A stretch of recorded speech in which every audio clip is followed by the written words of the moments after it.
ये है खबरों की खबर और आप देख रहे हैं खबरों की खबर टीवी। अस्सलाम वालेकुम वरहमतुल्लाहि वबरकातुहू।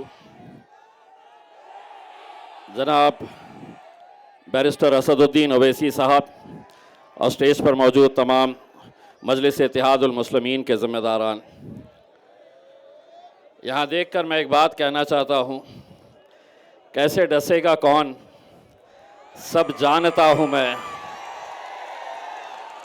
कैसे डसेगा कौन सब जानता हूँ मैं, कहाँ किसी का खौफ मानता हूँ मैं। जंगल के हो या हो आस्तीन के, सांपों की सारी नस्लों को पहचानता हूँ मैं।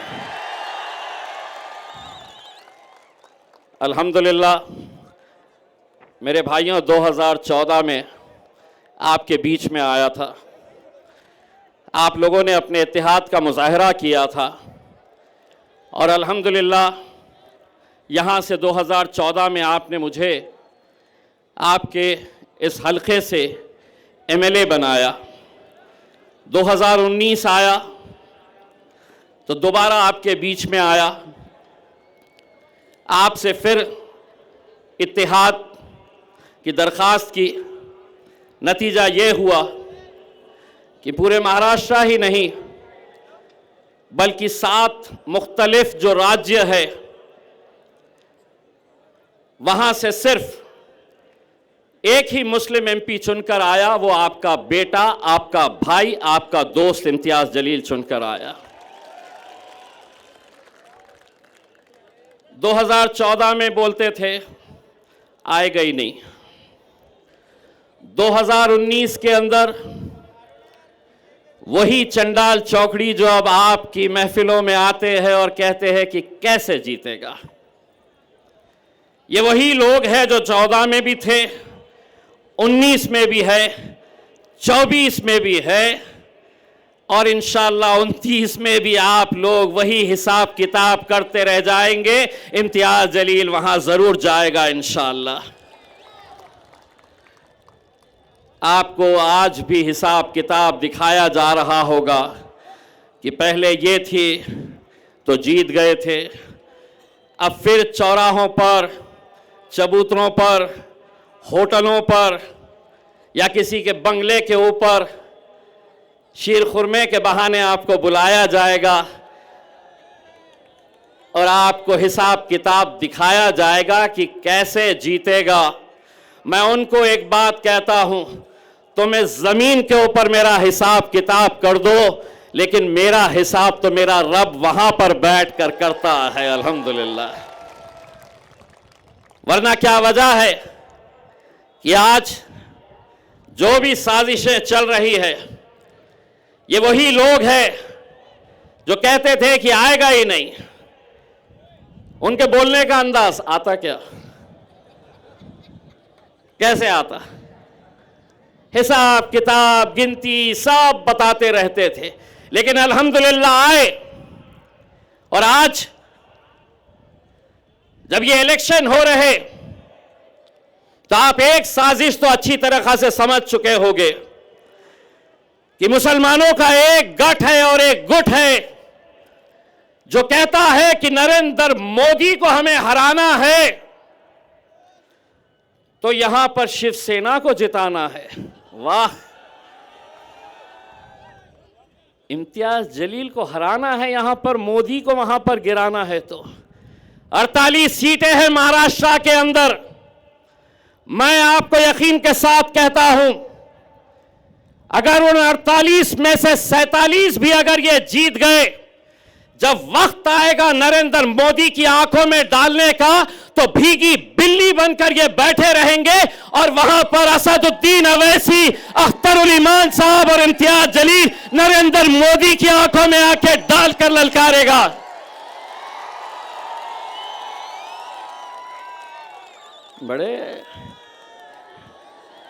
बड़े मोदी को जिताना है तो इम्तियाज जलील यहां नहीं चलता।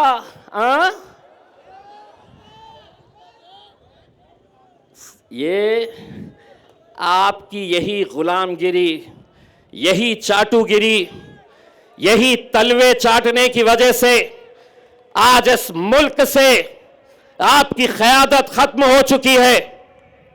यही तलवे चाटने से कभी सोचा था किसी ने कि औरंगाबाद जैसे शहर से, जहां शिवसेना कहती थी कि यह हमारा गढ़ है, किसी ने तस्वर नहीं किया था। लेकिन यह आप लोगों का इत्तेहाद था जिसने यहां से शिवसेना को उखाड़ कर फेंका और मजलिस को यहां पर आपने अपना झंडा लहराया। अब तो कैसे कैसे आ गए हैं।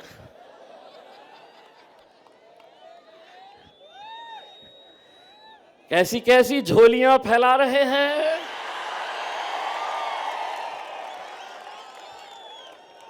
यहां पर भी भेजे गए थे, महफिल मेरी सस्ती है। एक सुन लो रे, तुमको क्या बोलते पता है? बेगानी शादी में जब मेरी महफिल सस्ती है, आ जाते बोले चलो दूल्हे बन जाएंगे करके। हर वक्त आप देख लीजिएगा, जब महफिल सजी कि ले लेते हैं 200-300 रुपये, चलिए आ जाइएगा करके। तुम झोली यहीं तक फैलाते रहो। कव्वाली सुने हो? भर द झोली मेरी या मोहम्मद, लौट कर मैं न जाऊंगा खाली। अरे मांगना है तो उससे मांगो रे, किसके सामने तलवे चाट रहे हो? उससे मांगो। और मैं आज भी ये कहता हूं, लोग मुझसे पूछते हैं, ये लोग बार बार पूछते हैं मेरे से, जीतते क्या, कैसा आते? बोले 2019 में आपको कितना भरोसा था कि आप जीतेंगे और 2024 में आपको कितना भरोसा है? तो मैं उनको ये कहता, 2019 के अंदर मुझे 100% यकीन था मैं जीतूंगा, लेकिन अब वो इंतजार करते मैं कुछ तो भी बोलूंगा करके। 2024 में 200% यकीन है कि 4 जून को हम हिंदुस्तान का सबसे बड़ा जश्न यहां पर मनाएंगे इंशाअल्लाह। और जश्न तो बेटा तेरे घर के सामने भी आके मनाऊंगा इंशाअल्लाह। यही प्यादे हैं, किसके वजह से चल रहे हैं? गाड़ी में पेट्रोल कौन डाल रहा है? सब जानते हैं बेटो, हम सब हिसाब निकाला जाएगा। हर इलेक्शन में ऐसे आते, कोई ना कोई तो आता है गिराते बोले मेरे को। उन्हें क्या मालूम, ये शहर में अब अल्हम्दुलिल्लाह ऐसी फिजा तैयार हो गई। एक रात पहले तक कुछ अलग सोचता है, सुबह जैसे ही फजर पढ़ के बाहर निकल, नक्को रे बाबा पतंग कोई मारो, अपनी पतंग है, अपनी पतंग को उड़ाओ। अल्हम्दुलिल्लाह मेरे भाइयों, आज क्या वजह है कि 10 ऐसे राज्य है जहां से एक भी मुसलमान को टिकट नहीं दिया गया, और ये आपके बीच आ रहे हैं और कहते हैं कि एकलौता एक, उसको यहां पर गिराना है। अगर मैं गूंगा, मुक्का और बहरा रहता तो कोई दखल नहीं लेता, बोलता चलने दो। लेकिन उन्हें एक बात पता चली है कि पिछले 20 सालों से पार्लियामेंट के अंदर अकेला मेरे भाई बैरिस्टर असदुद्दीन अवैसी साहब अकेले मुकाबला करते थे। अब तकलीफ ये है कि ये आया है तो ये भी बहुत बोलता है भैया, और बोलता ही नहीं है। असद भाई जब बोलते हैं और वहां से भाजपा का, यहां से कांग्रेस का, वहां से राष्ट्रवादी का, यहां से शिवसेना का, जब असद साहब को टोकते हैं तो इम्तियाज जलील पीछे जाकर बैठता है और उनको क्या कहता है? अरे चल बैठ रे बैठ। सारी तकलीफ इसी बात की कि कैसे इकलौता एक हजम नहीं हो रहा तुमको, क्या वजह है? क्या वजह है तुम्हारी? उससे जो अच्छे हमारे कहाँ हैं वो? साहिब खान साहब जरा खड़े रहो, पतंग उड़ाओ। देख, ओफ, कुछ दिन पहले के इनके इंटरव्यू देख रहा था, मैं खुद डर जा रहा था। जो खड़े रह रहा था बोल रहा मेरे से मुकाबला है ही नहीं। मैं बोला यार मैं खड़े का ही को रह रहा हूं, मेरे से मुकाबला किसी के साथ नहीं है करके।